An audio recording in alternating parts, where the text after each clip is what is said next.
So that's what it is.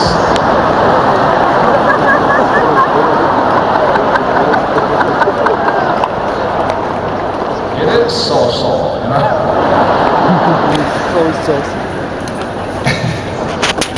How many people are from Japan out there?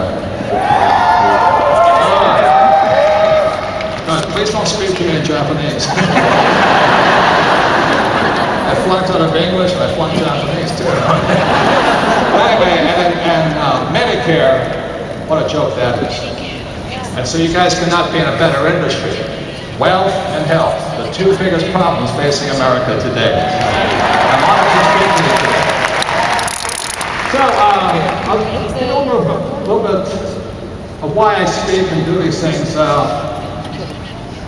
My family is fourth generation Japanese American, and they came over in the 1880s.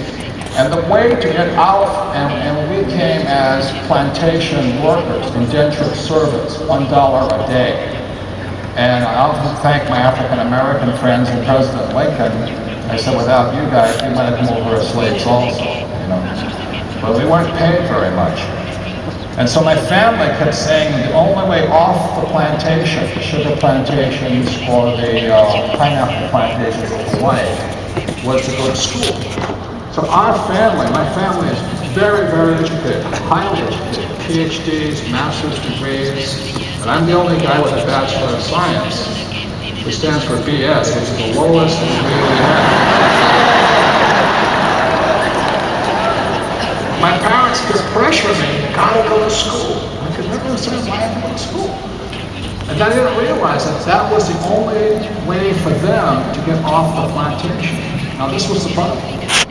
I was about 8 years old, and I moved to this new neighborhood, and it was an extremely rich school, rich kids.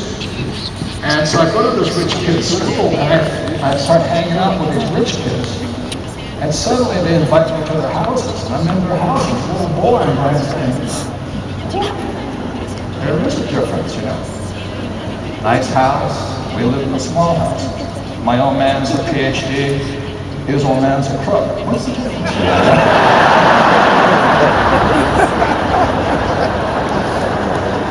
And then finally dawned on, I'm only kidding you guys, to keep you awake. But what I realized then was that the kids I was going to school with, they were the guys that owned the plantation. They were the sons and daughters of the plantation owners.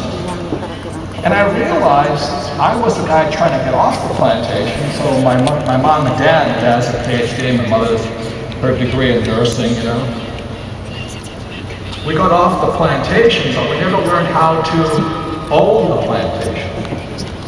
So as a little boy, 8 years old, I'm going, they're not teaching me something in school. And the only reason I knew that was because my dad was highly educated, but he had no idea how to own that house. Not a clue. So I realized my government, not that they were lying to me, they weren't really telling me the truth. So that's when I got very suspicious of politicians and government workers. Ironically, my dad, being a PhD, is a government employee, and he's still giving me that same mantra. Go to school, get good grades, you can get a safe, secure job, save money, get out of debt, and invest in mutual funds. And I said, but Dad, you're still a moron, you're still poor. What's wrong with this picture? You know? It didn't make sense to me, because we had 4 generations of education, and we were still broke. Everybody understand what I'm saying? You know, we're highly educated poor people. We're just middle class. And my old man couldn't understand, my poor dad couldn't understand. He says, what's wrong with being middle class? I said, nothing, unless you don't want to be here. There's nothing unless you want a nicer house on the island. There's nothing wrong with being middle class unless you want to be rich. And so that's where my poor dad and I began to argue. That's when he said, go and see your friend Mike's father, because someday he'll be a very rich man. So that's when I started studying with my rich dad. And I found out so many things that most people, even if you get your MBA, you will never learn about money and business. So that's why I wrote Rich Dad Poor Dad after my father passed away in 1991. My rich dad passed away in 1995. I wrote the books, and I'm not allowed to use my rich dad's family name. They want to be private, as most people's brains should be if they have money. Because if you have money, then you have a lot more friends. But anyway, that was the whole thing. So I'm going to talk a little bit about what my rich dad taught me.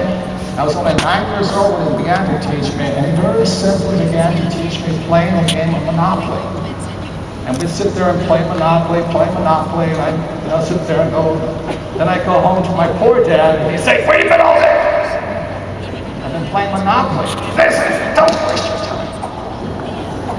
Get your books out and do your and get it good." So I gotta go back to see my rich dad, and "You gonna teach me about getting rich?" He says, "Yeah.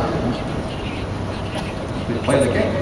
And I go home and I catch hell again.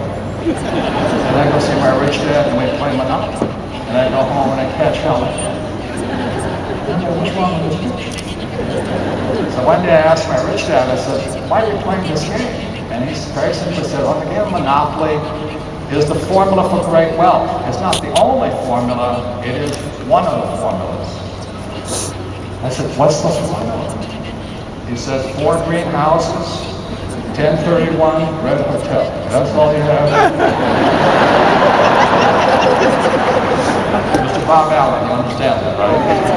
Big hand for Bob Allen.